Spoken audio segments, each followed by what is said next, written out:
to the ABC Podcast. Always be cool. The show where your hosts, DC and BK, showcase your local business and real estate pros going gangbusters in leadership, community involvement, and just being cool. Here are your hosts, serial entrepreneurs, mortgage experts at Summit Lending, and partners in crime, Darren Copeland and Bobby Kerr.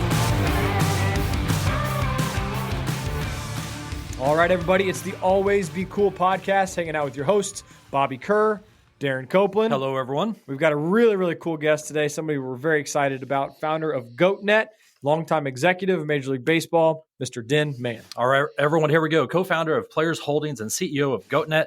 Goatnet is a social streaming and IP development platform company. He's a former VP of Major League Baseball Advanced Media. From 2001 to 2017, had a huge role in the branding and operation at MLB.com, MLB.TV, and the MLB app. He also championed the formation of a tech company that served as the engine of Disney Plus and ESPN Plus, which eventually sold Bobby for $6 billion.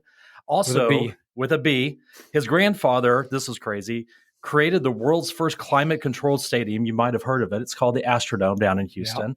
He and his wife, Betsy, have 3 daughters and 1 son. All-around awesome guy. Dinn Mann, welcome to the show, sir.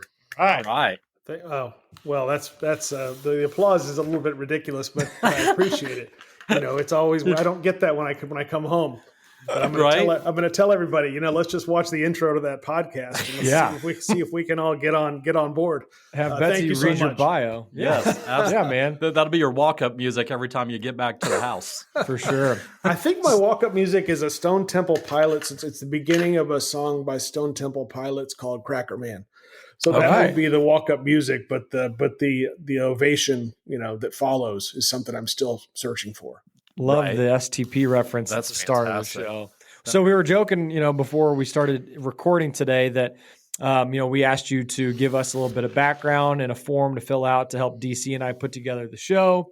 And luckily you gave us 7 pages of information and, you know, we're kind of joking about it, but all jokes aside, it really did paint this wonderful picture of who you are, why you are the way you are, who your family is, and how it all kind of comes together. So I want to actually read something that you said in there to get started, because I think it's going to set the whole show up. But you said, I didn't mean to write this like a book, yet that's part of what I'm here to tell you. Our stories matter. Our qualifications matter.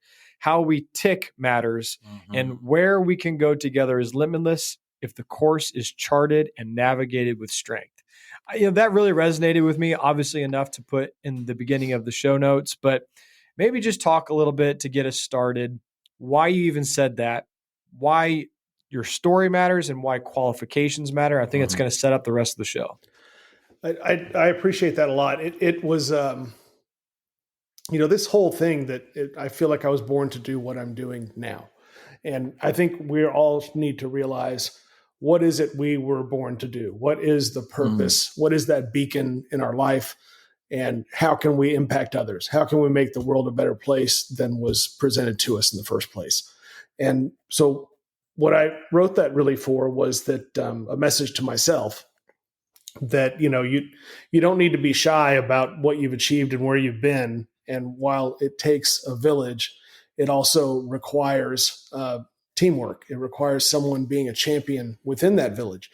And it's not about ego and it's not about control. It's just really about what are the best ways to build consensus. I mean, I think I've probably found that as the most exciting part of my experience in baseball was that there was a great ability from the very top to build consensus. And that really continues. I don't think any of these major sports leagues could succeed the way that they do without having great consensus. But then drilling all the way down to stories, and speaking of John Buck, who introduced us, one of the greatest salt of the earth people you will ever know, and really proof that a major leaguer, a decorated major leaguer who goes and plays in 10 markets or more, and isn't really a household name, still is every bit as fascinating a great person who is wired to do something that is larger than themselves, larger than they're aware of their own capability. And so you look at that, and I was always fascinated by sports movies and by the stories that rise from them.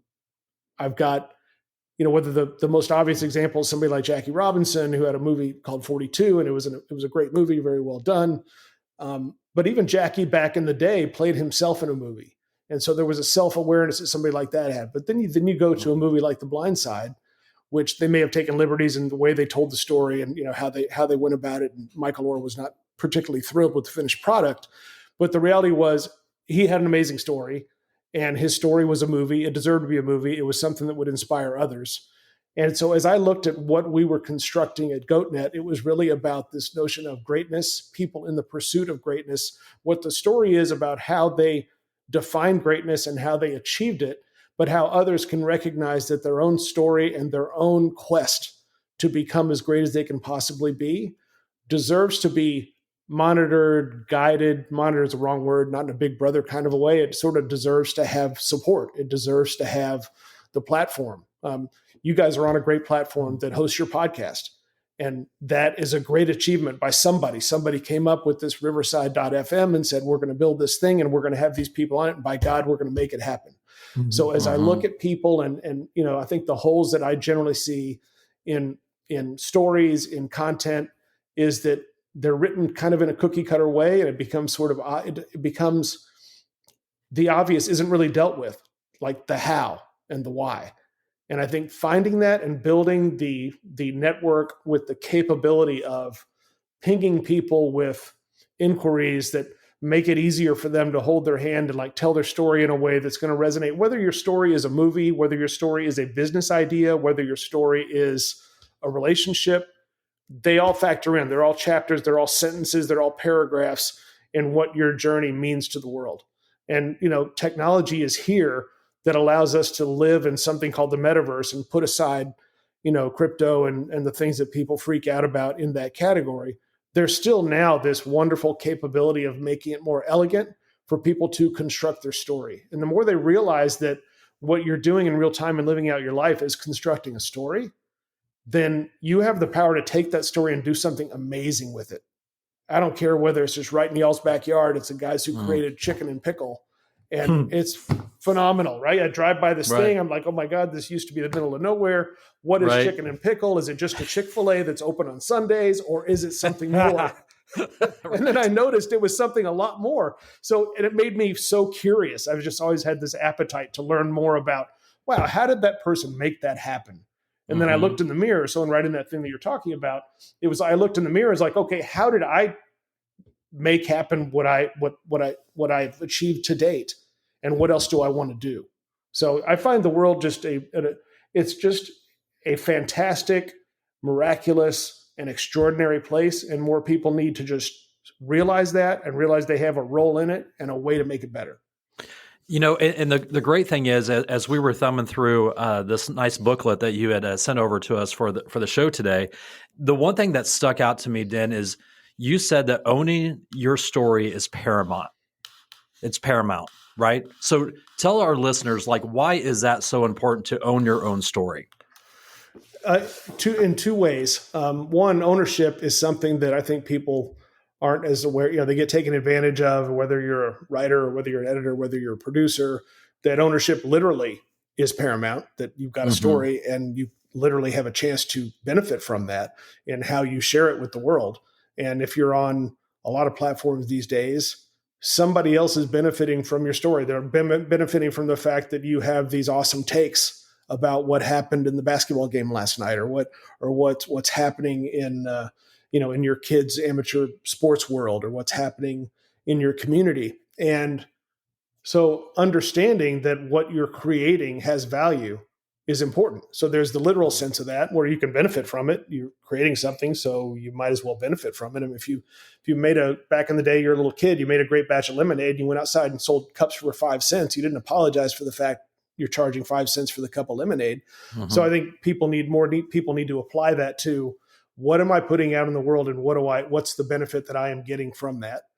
But then there's the piece of it that's more philosophical, that it is absolutely necessary for people to recognize, I think we see too much that's fiction in the world, and we don't always apply it in a way that's productive, where we look at it and say, well, this piece of fiction may have been seeded by something. It may have been based on something that happened in reality. And if the more you realize that you are a reality show, that the movie The Truman Show, while it seemed like really far off when it was made, it is absolutely the case of how we're all living our lives now. Now, it may not be that millions of people are tuned in to watch our own Truman Show, and I'm dating myself by referencing a movie that I can't believe is so good. That was amazing. It was so good. Right? It just, I mean, Laura Linney was so amazing, and Jim Carrey, of course, should have gotten at least a nomination for his performance in that. But the fact is, it's not just because there's a camera on your laptop and a camera on your phone, and that literally Big Brother is sort of aware if you don't delete your cookies or ask the apps not to track you. Forget all the sort of literal sense of Big Brother and the concerns that some people have about that. But there's this, we now have this channel making ability in the palm of our hands every day, where someone thinks, oh my God, you have to deploy a crew to go do that, or you got to go make a movie to go do this. I'm like, no, you don't. You have a crew. You have basically a control room in the palm of your hand at all times. Right. And so the ability to capture your story and do it in a way that is productive, and I'm going to date myself on another movie, Blair Witch Project. They made it with like a handheld movie camera and showed the world that you can make a horror movie for less than $1 million and it might make $20 million. So I think for people to just recognize and stop and take a deep breath and say, what are the platforms and solutions that are there to help me construct my story in a way that's going to be engaging for whatever my audience is? Who are my supporters? Who are the people who back me? Who are the people who give a darn, give a crap, give a shit about who I am and how I roll and what I want to make happen? And it could be something as shallow as Real Housewives, or it could be something as shallow as other sort of reality type shows out there, or it could be something that's rather deep and meaningful and impactful, and you discover that, holy cow, I've got this great story to tell, and I've got this great ability to organize an audience around that story. And if my story matters and I treat it like it's paramount in that manner, my story might be part of an entire channel, of an entire network, of an entire enterprise. Who is going to help me connect those dots and turn it into that and benefit from it, so that we change the world and the world is ready for that next iteration. We went from cable, satellite, sort of traditional multi-systems operators into this world of OTT and streaming, and all in the middle of that were these social media sites and whatnot. And they're all kind of at that little 10-year window where there's this new horizon to say content creation is changing. It's more efficient. Right now, we're in the middle of a writer's strike that's going on in Hollywood. So there's all these different reasons that technology is going to take us farther. And while we have, concerns about AI and, what's real and what's not real, you need to lean into it and say, how do we embrace it? How do we harness it? And how do we take that to make our stories easier to construct, more convenient to construct, more entertaining and efficient for the world to experience? And that's what gets me fired up at all times as it relates to what we're doing and how we're going to, continue to modernize content creation and distribution and even development. So it's not very often where, some type of platform like this comes around and it's accessible and relevant to, let's just say, a normal Joe and also, famous celebrity. So like kind of in like a 30-second elevator pitch for people that literally have no idea who you are, who Goatnet is, kind of give that explanation of what it is. Like, what are we talking about feeling? What can you feel, touch, taste? You know what I mean?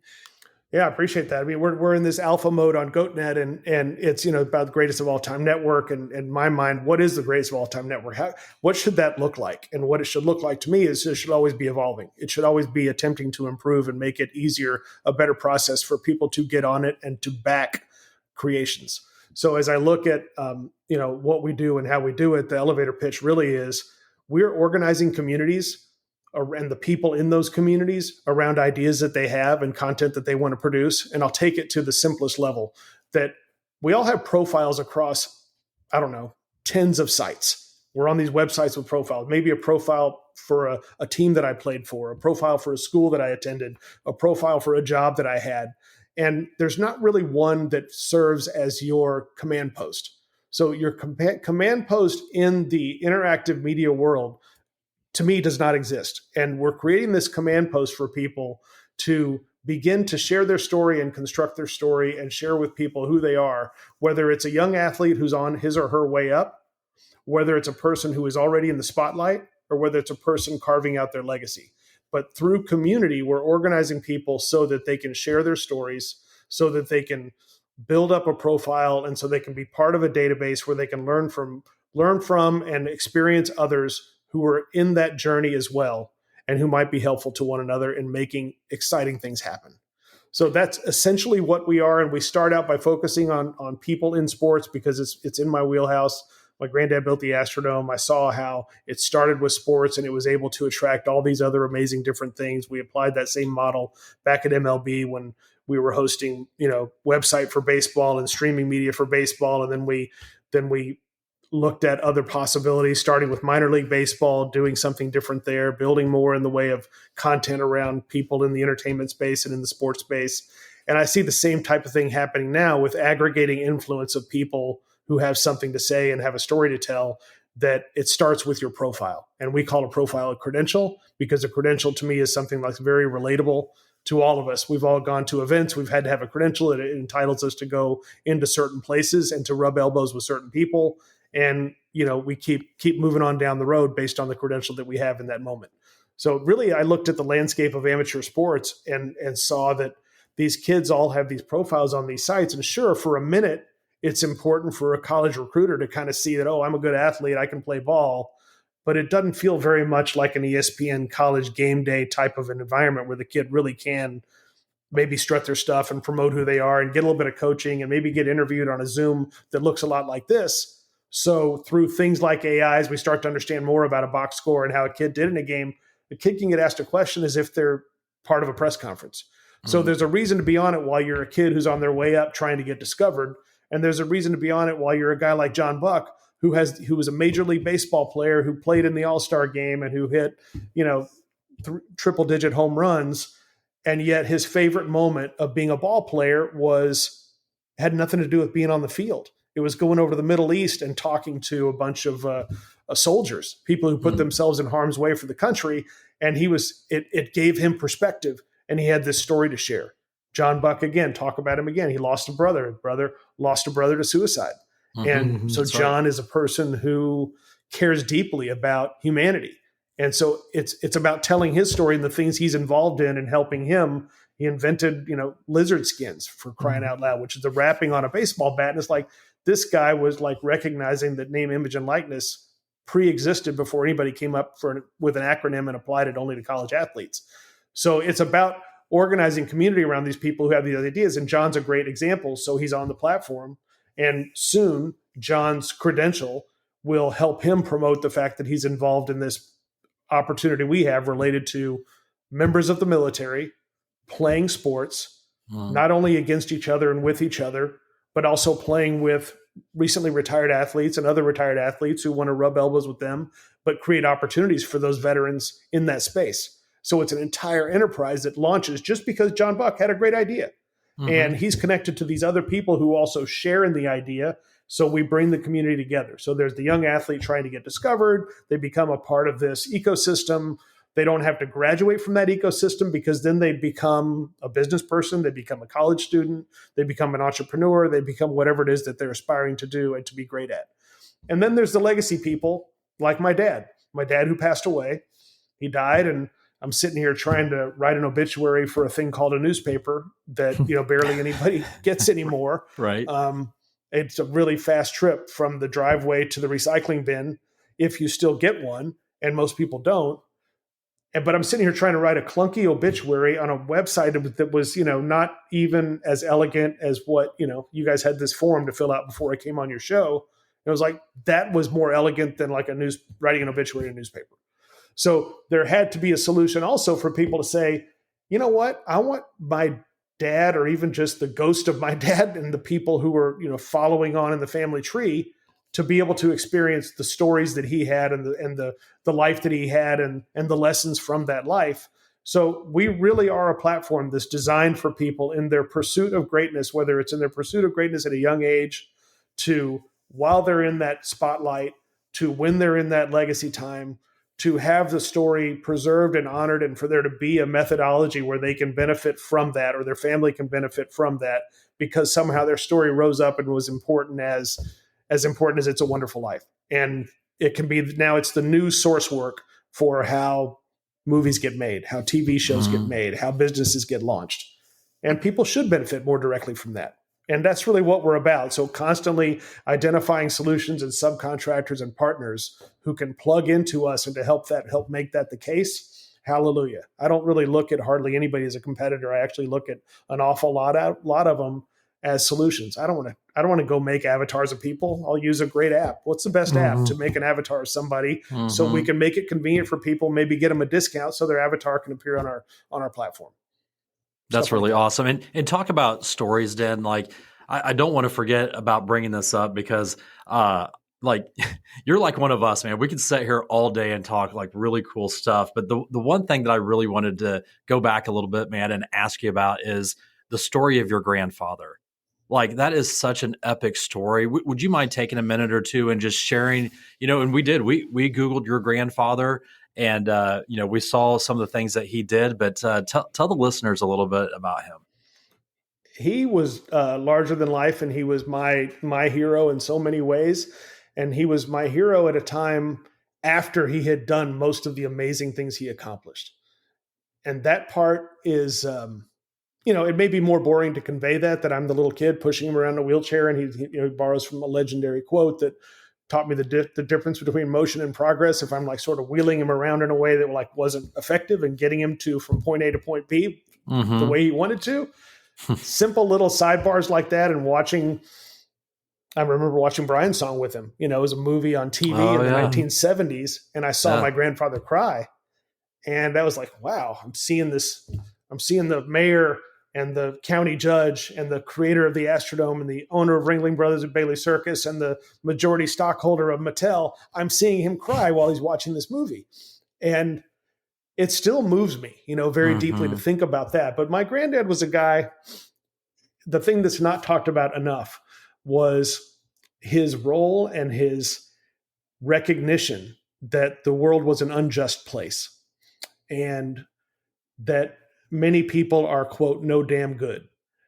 And for a guy to recognize that a city the size of Houston, Texas, that was not integrated, and how wrong that was, and how the Astrodome never would have gotten built without the support of key people in the African-American community in Houston, never would have happened.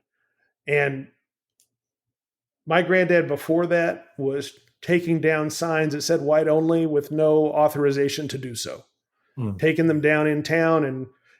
And there were some rich people who had racially offensive views who wanted him out as mayor. And there were hearings held, and he was, subject to a lot of scrutiny and attack based on what he was doing and how important that was. So when I think about what he did in not only conceiving of the Astrodome and getting the Astrodome built and becoming strategically aligned with some very powerful people who helped him in gigantic ways. And I got to tell you, part of the lesson for me in what happened in his life was, power can take you to a fork in the road that maybe leads to the wrong choice, that leads to another fork, that now you got another bad choice you might make. And all of a sudden things can go off the road in a hurry. He lost his health. He lost his wife. She died at a pretty early age in her 50s. And that devastated my mom, of course. And I think it changed some of the course of what he was doing. He wound up getting remarried. And,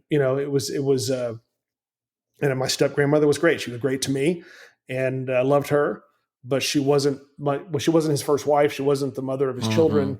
And I think sometimes, you get this power and you get remarried, you marry somebody younger, and you sort of X out your partners and you forget what it took to get you where you got, and your health declines and different things happens. Things start to unravel a little bit. Maybe you took too much credit for some of the great things that you did, that the world is kind of about, you take too much credit. There's a lot of people out there gunning for you when you do that. So, I learned a lot of lessons about that, and kind of it has informed and shaped a lot of my approach and the way I go about doing everything that I do. But he was this amazing person. You can't even, you place yourself, somebody said it was like a spaceship had landed in the prairie when the Astrodome got built. And it's very true. You see these pictures and you look at this thing and it's like, wow, that's amazing. And, I think it was Reverend Billy Graham who went there to put on a bunch of worship services, and it became this massive thing that lasted for days, if not an entire week, of the Astrodome being full of people of faith. And this, it was just like, this thing has reached that just transcends athletics. It transcends so many different things. And then you got Frank Sinatra singing in there. You got the astronauts who've just landed on the moon. The first place they want to go is go to the Astrodome. They're getting honored at the Astrodome, and there's Frank Sinatra singing on the stage to him. And there's my mom with Frank Sinatra and my granddad, and having these pictures that will always be forever cherished by me. And Elvis Presley coming and performing at the rodeo, and on down the line, Muhammad Ali and Billie Jean King and Bobby Riggs, and March Madness was invented in the Astrodome because my grandfather was this promoter. And it's funny how the Kevin Bacon game of life works, that, that led to my granddad rubbing elbows with all sorts of additional amazing people.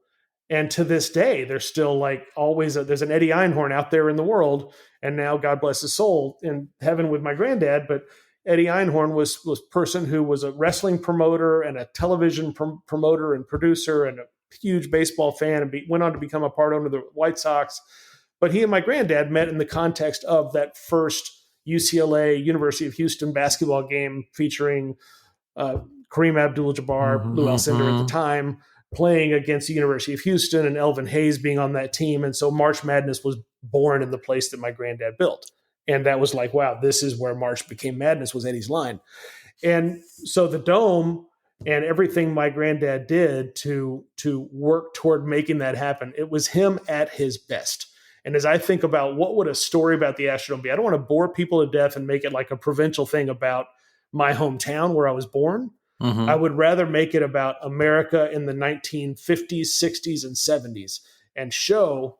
There's a line he had. I would call it his line. I would call the miniseries. This is kind of my Yellowstone, if it could ever get made, would be called Maybe Tolerance. And it's an unusual title, but it's a line that my granddad had when a woman came to him in this setting where they were putting him under the hot lights, and she said, "I don't want my kids drinking out of the same fountain as those. I think she said, as those colored kids. I don't know what they might catch." That's what she said. And he turned to her and he said, "Maybe tolerance," and said it only as he can. And what I feel like that line conveys is that tolerance is still a maybe in this world. We don't know whether people tolerate each other the way that they should any more now than they did back in the 1960s when the Astrodome got built. We think there's progress and we see signs. We're encouraged by certain things that have happened. But I look at that and say, that's the message of the Astrodome. That's the legacy of my grandfather, is that, you know what, we need to be at a minimum. I always thought tolerance wasn't a strong enough word. Like, why didn't he use a better word than that? Then I'm like, well, he was a realist. So he's like, at least we can raise the bar to let's go from intolerance to tolerance. And then let's see what else we can do beyond that. So I look at it as the Dome and my grandfather's legacy really represent that sort of the quest for people to interact, to engage, and to do things that will be entertaining, vibrant, memorable, and exciting. That's phenomenal. We were just talking before the show, Dinn, that because Astrodome is still there, right? Like it is. We were like, man, that would be really cool if they still do tours of that place or not, because it was the seventh wonder of the world when it first came out. Well, it was the eighth. I appreciate you bumping the pyramids off the list. Whatever number 7 is. Let's call it number 2. But anyway. Yeah, I don't know if there's rankings. I think they did it by chronology. So yeah, it could be number 2. Exactly. So is that place, is it still, do they keep that open functionally, like for any sports events or anything like that? Sadly, right now, unsadly, happily, it is in existence and is protected. It's a historic landmark. I went out with a group of great people. Power of social media. Who, my mom was at the center of it, and some really amazing, people with great passion for the Astrodome. We all went out to Alpine, Texas, and it was a blast, and it was historic, and had a discussion about why it should be protected with the Texas Historic Commission and get the antiquities distinction that it got. And I'm not going to name names of other people because I feel like I left somebody out, but you know who you are. And anyway, so they got this great historic landmark, and the Astros were actually were helpful in that happening as well.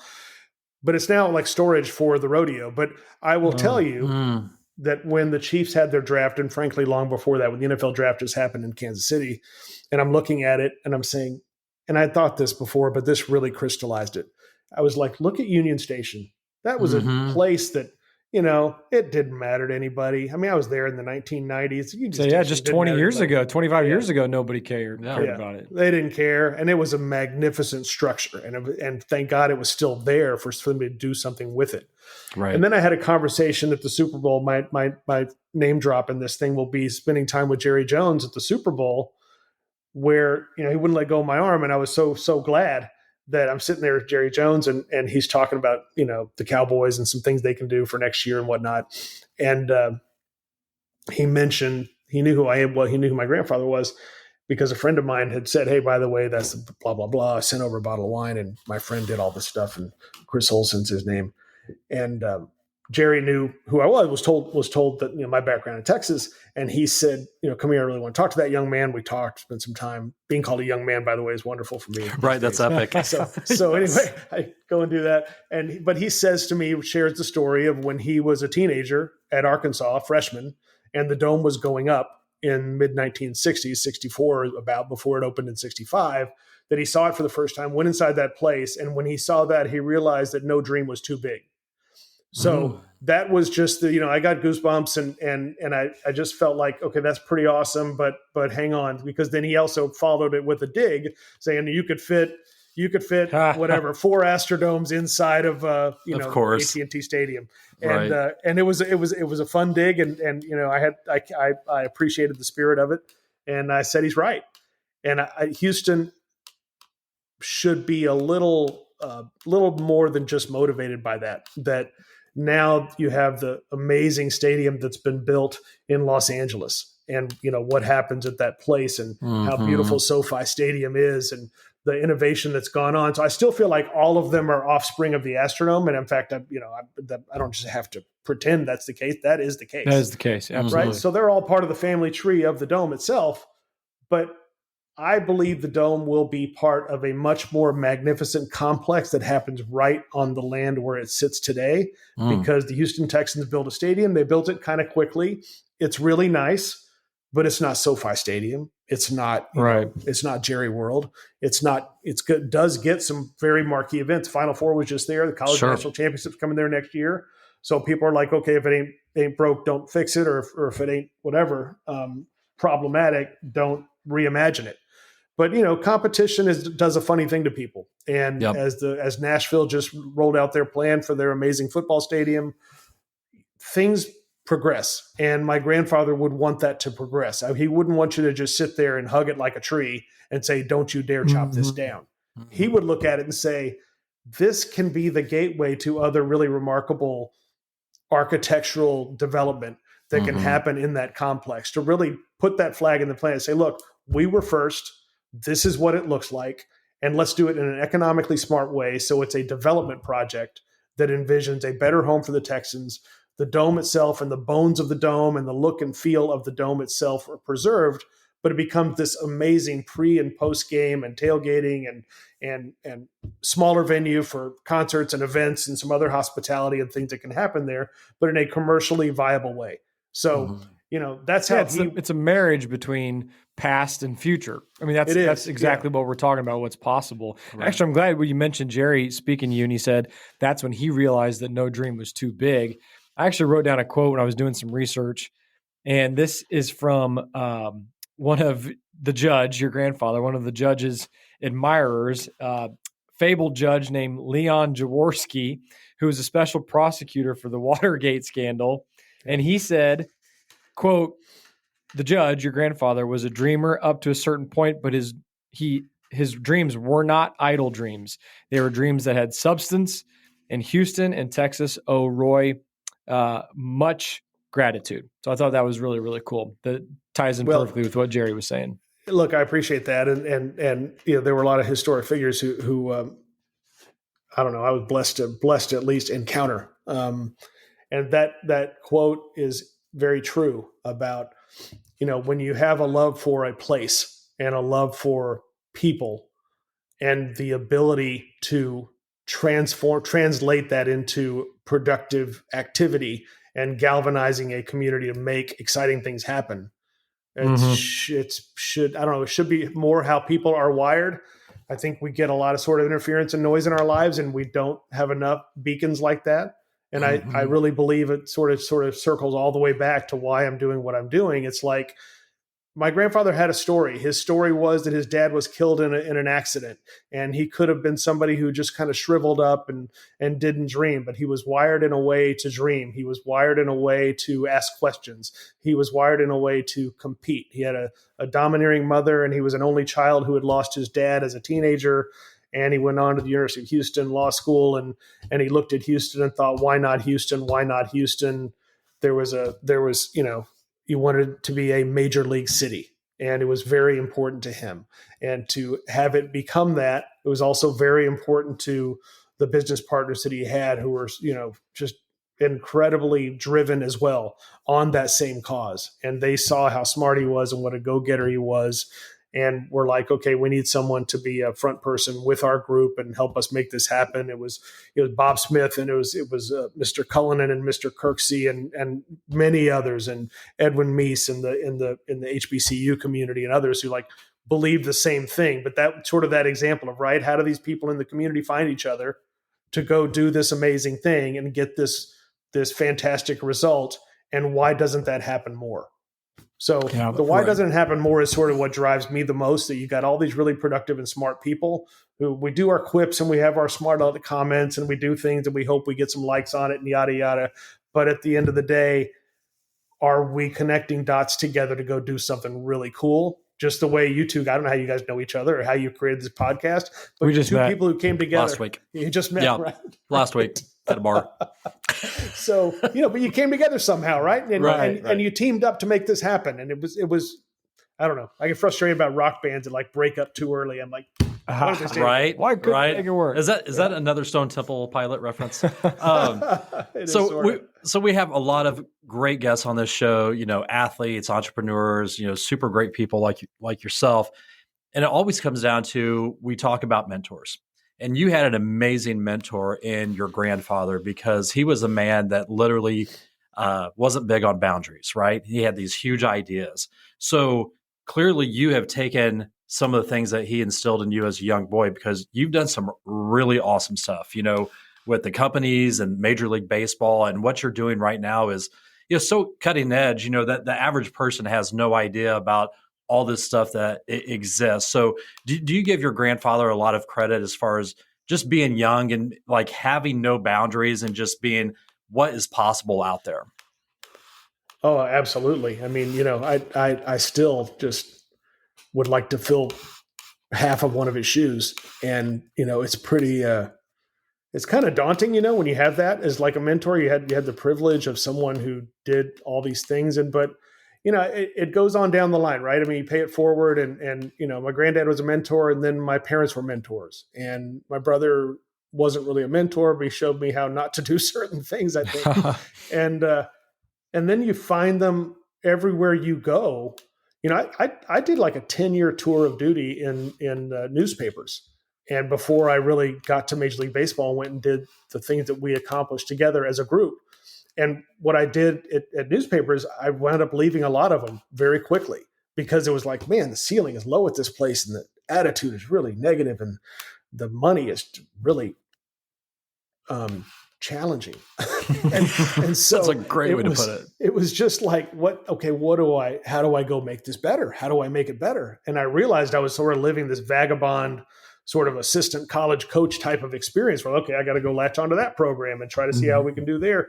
And I underestimated myself. And for 10 years, I underestimated myself. And I was like, look, man, I had an interview with a coach back in the day, a gentleman named Ken Gibler, who was at Central Missouri State and was an amazing man who was dying of cancer. And I asked him why he had never left Central Missouri State, an NAIA school, to like go and be an assistant on a college staff at, say, Notre Dame, go to the highest of the high. Why would you not do that? And I wouldn't even think about my own grandfather. That would be like my grandfather saying, yep, I'm going to Hollywood or I'm going to New York. I'm not going to go make it happen right here. So Coach Gibler, rest his soul, looked me in the eye, again, a man with terminal cancer coaching his team. And he said, son, the big time is where you make it. And that was the light bulb that I had to screw in tighter during that journey in the newspapers, because it was like I wanted to make newspapers the big time. And I still think, that there was a way for that to happen, but there were so many obstacles to it that I realized that, where I'm going to make the big time can happen within this broader, more exciting opportunity involving Major League Baseball. So Ken Gibler, the people that I interviewed always, whether it was Coach Gibler or whether it was, these other wonderful people that I was able to come across in that experience.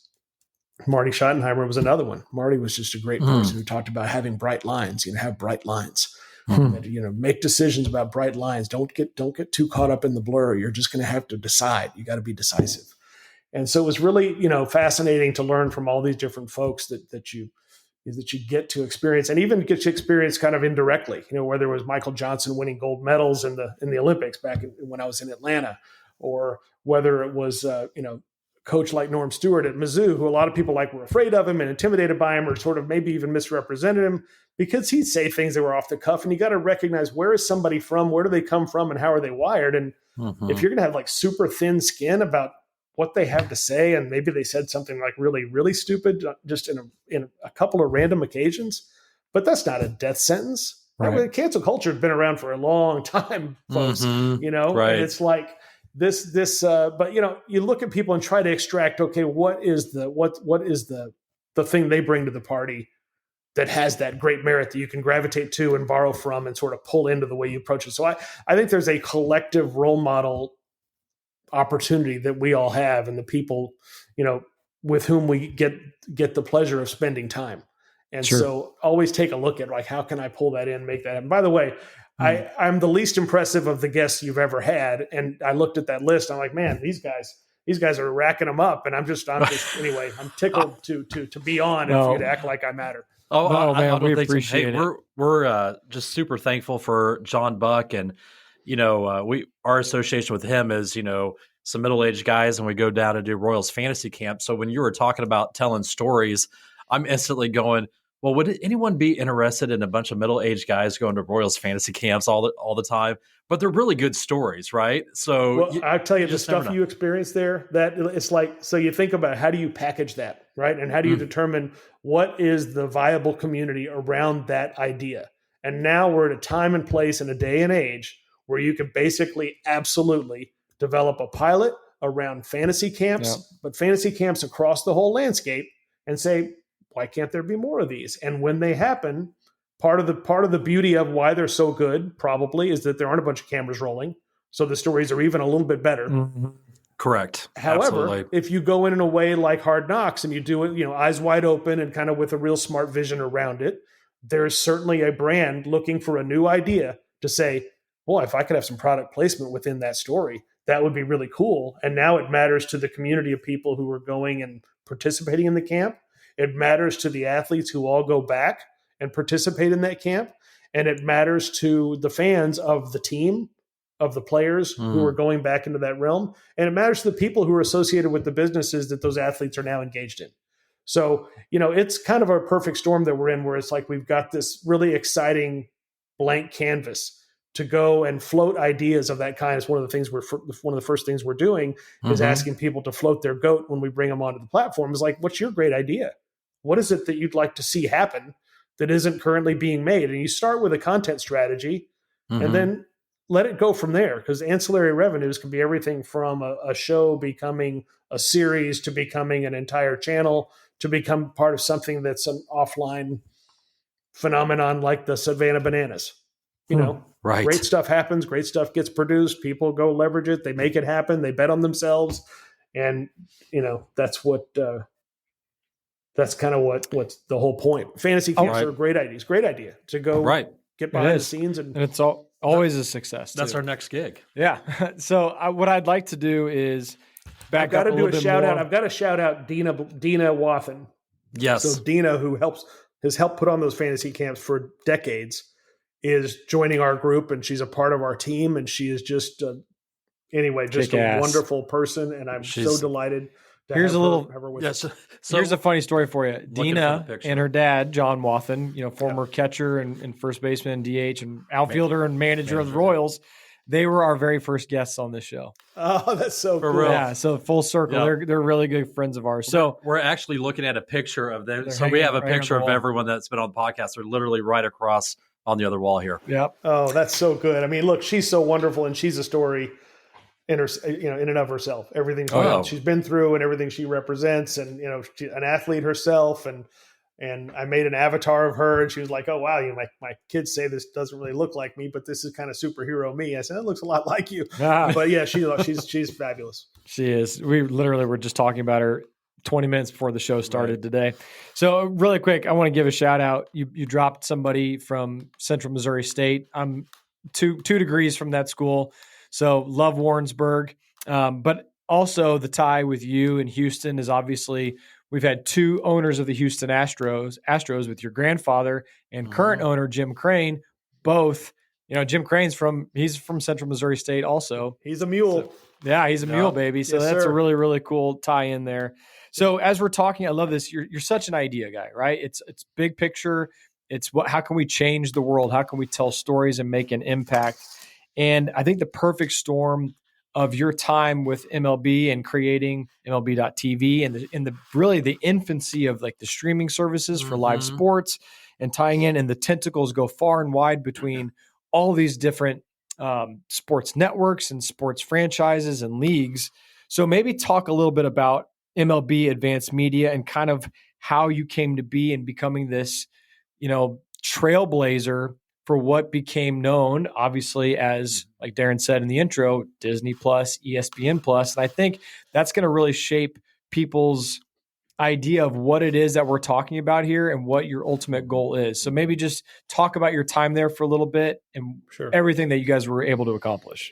Happy to do it. I mean, I always start with the fact that we had fantastic support from ownership, and all the way back to, looking at Kansas City and having been there at the Star and being there for the transition from the Kaufman estate to David Glass. And David became the chairman of our board. And, somewhat serendipitously in my life, David was involved in baseball at that time when this job came up. They were talking about how do we form an executive team to come and lead this opportunity.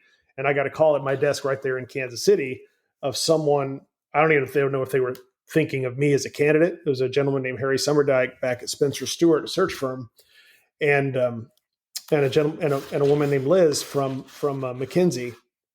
And they were touching base, just sort of trying to find the right people to come and lead this thing. Who's going to lead this opportunity at a thing called MLB Advanced Media? So the commissioner had come up with this idea. Commissioner Bud Selig had come up with an idea and support, with his right-hand person, Bob Dupay, the president of baseball. They were also involved in the search and sort of identifying how are we going to put this together? Who are the people going to be? And they'd identified a CEO named Bob Bowman, and Bob had come from Sheridan ITT and had been involved in politics and in the state of Michigan. It was one of the youngest, I think, the youngest treasurer in the state of Michigan's history or in the country at that time. And just a math wizard and a visionary and a person with, a very competitive edge. And so I went through the interview process, and they called my desk in Kansas City, and I think they were calling to get me to recommend some people, and I recommended me. And, it was like, okay, enough already. I've been helping people get jobs for a long time, and let me just see if I can look out for number one in this setting. And I will tell you, that did serve me well back when the Houston Post folded. And I didn't spend any time worrying about me. And I recommended people for jobs left and right. And somehow it just magically, because I think that was karma, I wound up having a half a dozen opportunities to choose from. And I chose Atlanta. And from Atlanta, I came to Kansas City. But anyway, didn't mean to get sidetracked. So I go to MLB and I go through the interview process. I fly out there a couple times. I even had a bungled process where I was going to leave Kansas City and go somewhere, more coastal and sort of try to do something bigger. The Arizona Republic, where I'd worked before, tried to hire me. And I told them, if they'll do this, I said, I don't know if I'm going to get this MLB job. I'll come do that. Well, they offered me the job, and they offered me what I asked for. And so I was kind of in a bad spot, because then MLB said, well, you got the job. And so I disappointed Goatnet, which, whatever, in retrospect, probably a good place to disappoint. Right. And then I went to MLB, and there was already a team, 30 people who were already kind of there trying to migrate. What they had were these websites that were hosted by all the individual teams. They had MLB's website was called MajorLeagueBaseball.com, fully spelled out. And it redirected to like a site hosted by CBS Sportsline. Yeah, just to give listeners an idea, that we're talking, early 2000s. Again, what Dinn just said, every Major League Baseball team had their own website. They were nobody knew their hand from what. Streamlined. There was nothing. This is early infancy. There was huge disparity, right? So the quality of them was up and down, and the teams on the West Coast had better websites than certain others. They were closer to Silicon Valley and had people who were thinking that way, maybe a little bit more ahead of the curve. But even they, didn't have great databases and didn't have like a great ecosystem that connected the dots for fans. And more important than that, Commissioner Selig had this vision of doing for MLB what Pete Rozelle had done at the NFL, which was create a revenue sharing model where teams could benefit equally. So it wouldn't be that the one team would be the 800-pound gorilla and the rest of them, would be just, fighting over a small plant in the middle of the jungle. So there's this really great opportunity to level that playing field so that the Kansas Cities of the world and the Pittsburgh Pirates of the world could really keep up with and compete on a playing field that was fair and equitable. And so, they formed that. We came there. We had that mandate. We had a brilliant interactive media rights agreement where anything that was a two-way communication was our baby. And so this is before tickets are being sold online. This is before games are being shown online. This is when radio was just starting out. Mark Cuban had done his thing and made a really big splash with broadcast.com. So, I read up as much as I could, and there was a lot of really great information. For 6 months, my family was back in Overland Park, and I was in New York getting all of this started, including hiring a lot of people, including, maybe adjusting roles for certain people because, consultants come in, they spend a lot of money, they do things that maybe aren't necessarily the way it's all going to wind up. So there were just really smart people all around me. And there was a really high bar, and there was also this fearlessness about trampling fresh snow, as Bob referred to it. Bob Bowman referred to it was, we're trampling fresh snow, and so that can get messy, it can get deep, and it can be hard. And so we were doing everything where we're all having to wear a bunch of hats, and not just having to, but you could tell the difference between people who had to and people who wanted to. And so the ones who wanted to were going to help us really charge through that snow more efficiently and create slopes that were going to become an amazing resort. And so if you look at that metaphor, the difference between motion and progress. Motion and progress, yeah, exactly. And so my granddad had this other expression, about cans and can'ts, that you don't do anything worthwhile with a can't, but with a can, you're actually putting something in it, and you have something that is an asset. And so we were motivated to build this asset and do it in a smart way. And I looked at it always as like, how can I make this part of my life story of making my Astrodome finally, making my grandfather proud finally. And he had died while I was in high school. And I'm so sitting here thinking about his legacy and thinking about, what I'm doing. Always been a really, really, driven person who wanted to win. And so I'm in this setting. I have all these great employees. I've got this great staff that I've assembled. I've got some people that I inherited and people who are in other departments. And you sort of grow and grow and grow in that setting. And, that I had a friend, Ken Krasner, who came into the office one day, and he was not my friend yet, didn't know him. And he wanted to talk about Major League Soccer. So I was already mobilizing people to kind of allocate resources to build the websites for minor league baseball. Sounds like it's really simple, and it should have been really simple, but it was hard enough just to do the stuff for Major League Baseball. And now you've got these other teams that are not really owned by all the Major League Baseball teams and owners. So it's a separate third-party deal. And, you've got to start to figure out, okay, how can we replicate what we're doing for them? And so, then this guy, Ken Krasner, came in about 4 years into our existence at MLB. And he said, I'm a Yankee fan living in Los Angeles. And thank you. First of all, I'm able to watch the Yankees stream in LA where I never really could before. This is fantastic. And even though the video quality was not amazing like it now is, and it still, by the way, has buffering issues that drive me nuts. And we have blackout issues that are still a challenge. But we were solving a lot of issues, right? We were solving problems, and we were making it more readily available to be able to watch your team and enjoy a team, especially if you're out of market. So Kenny saw that, and he said, I work for AEG, and we own a handful of the Major League Soccer teams, and our website is, it has a long way to go, and you guys are the you're the gold standard for being productive, interactively minded, and innovating at the appropriate pace, at an impressive and exemplary pace. And so I was like, yeah, this is something we'd really be interested in. And in fact, we're already trying to do it for minor league baseball. So it's very helpful and instructive for us to do it, even though the business model at that time was not like the sexiest thing in the world. It was more of a work for hire model. And, in hindsight, I think if I'm MLS, I'm like, I shouldn't have done that as a work for hire model. I should have seen the big picture in what could have been built off of relationships like that. But it really allowed us to continue and to push on. The interesting story intersection for me was I had a longing for Kansas City. I've missed the simplicity of Kansas City. I was commuting 2 hours each way to work, and it sure was nice living out, down at Knoll and 135th, right in that. Heck yeah.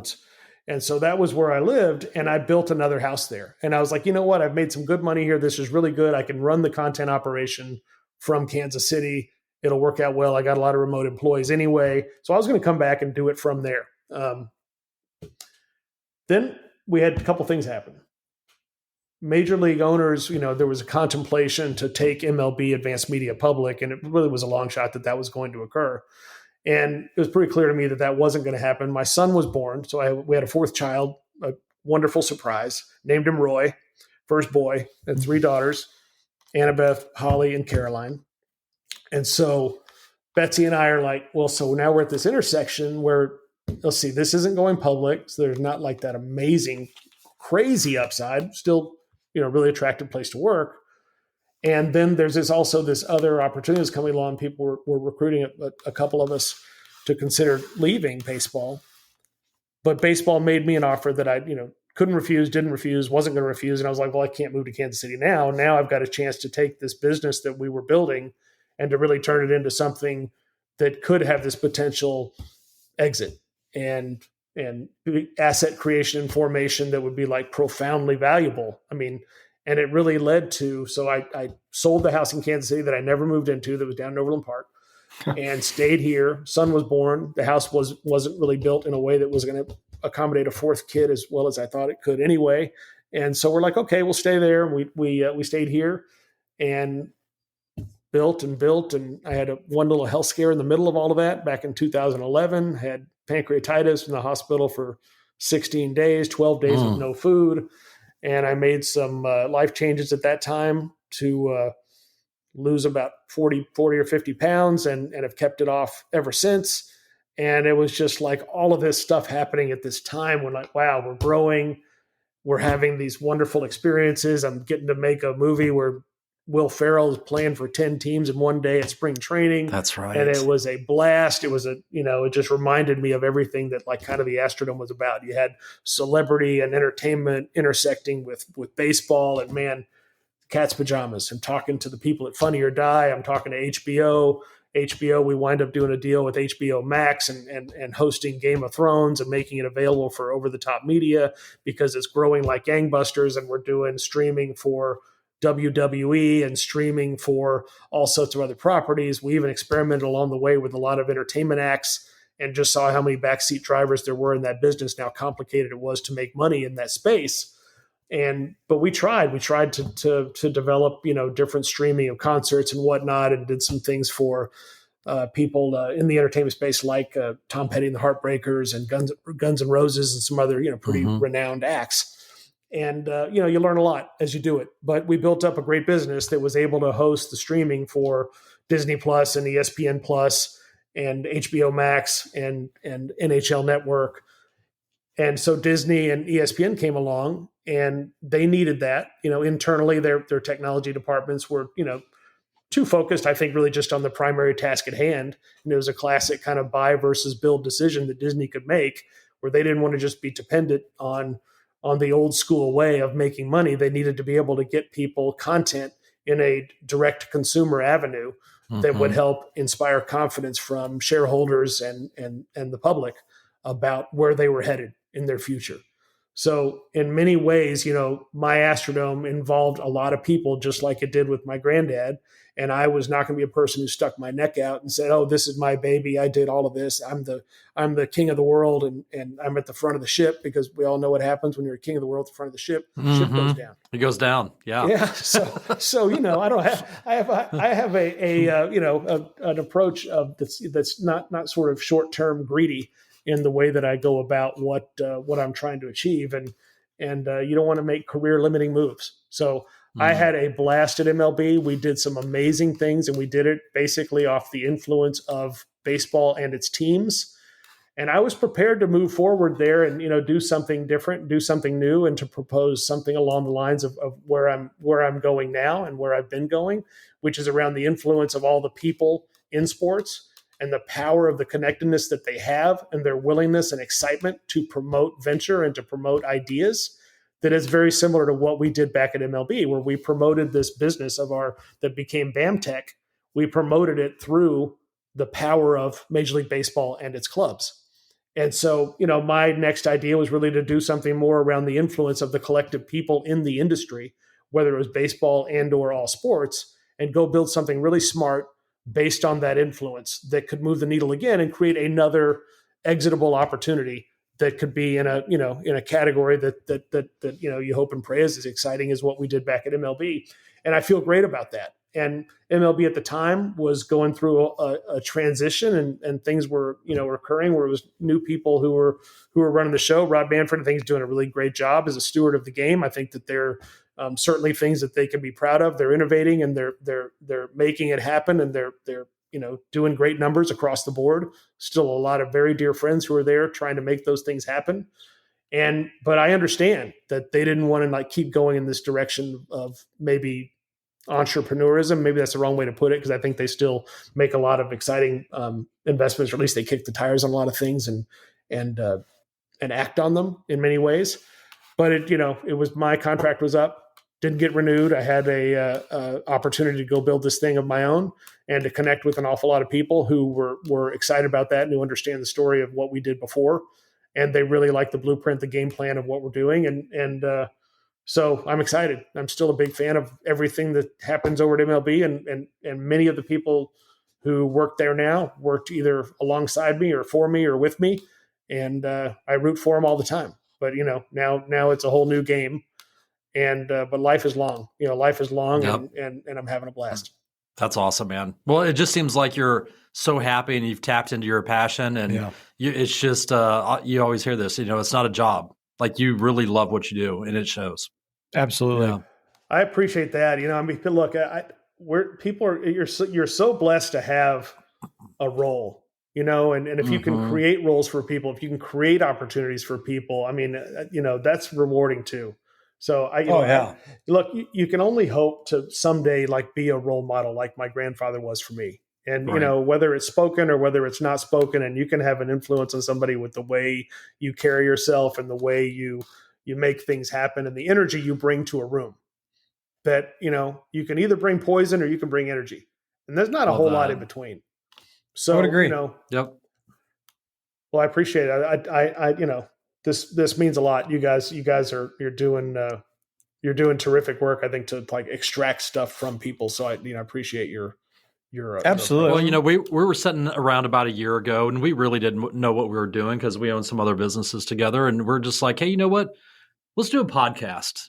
let's do a podcast and let's just talk about positive stuff and cool stuff because, man, people need to be around the light. They need to see more positivity and hear cool stories and just share other people's stuff. So we appreciate you hanging out with us, man. I know this has just went by super lightning fast. Yeah. And as a huge Star Wars nerd, I personally want to thank you for helping out Disney Plus and, pumping out all that content. Making it accessible. Right. And I think they're working on their 122nd different TV series right now. So, no, we appreciate that, man. Hang on a second. Digging something out. So I just took my shoe off, but that's my Millennium Falcon. Sneaker. On the sole. So Bro. anyway, I got to show, we're definitely... DC's, the force is strong with this one. Bro, I don't get man jelly very often, but that's pretty freaking sweet. That's awesome. I bet that's the first guest you've had who've reached down and taken their sneakers off. And ever. I was going to say, not the first one that took their pants off, but shoes, yes. Yes. Yeah. Yes. No, real quick, before we let you go, Dinn, this is something that I found really fascinating. So obviously the tie-in with the Astrodome and your family. As a kid that grew up in the 80s, Darren grew up in the 70s, but still the Bad News Bears is so, monumental and burned into my brain about obviously my love for baseball, but just seeing the stadium, was just unconceivable, right? Watching on a TV. You had an opportunity to be in the movie and you turned it down as a child. Go. Idiotic. The biggest mistake of my life. And that's pretty good life if that's my biggest mistake. But man, is that a big one. That's a whopper. It's bigger than Engelbert's stomach was in that movie. And I say that affectionately. But it's funny. I connected with the one of the players who was in the movie. And he's now a DJ out in LA.